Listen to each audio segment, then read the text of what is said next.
Karen is a software engineer and just asked us how many companies do we see requiring or requesting any kind of tests before the hiring decision? Okay, I presume we're talking about technical tests, are we? Yeah, For I think so. coders? Yeah, okay.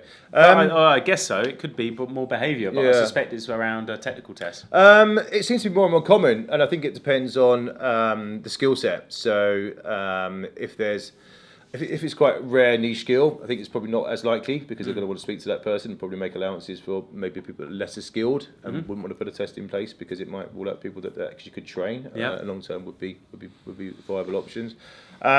I don't know. I mean, it's not something I've come across much recently, but I think some of the guys here have certainly been asked to provide testing Sure. along with their applications for their candidates. Yeah, for sure. I think also it depends on, there's some people at one end of the spectrum that don't want to take a test. They don't feel that they should take a test. In the past, haven't we? Yeah. But you can appreciate it's also difficult for organisations to decide who is the right candidate. So even if you have years of experience, the quality of your work or the quality of your code may not be up to the standard of that organisation just because it is in your previous organisation. So it's very difficult for companies. A lot of companies will have tests in place, and that's their process, and that's what they want to stick to.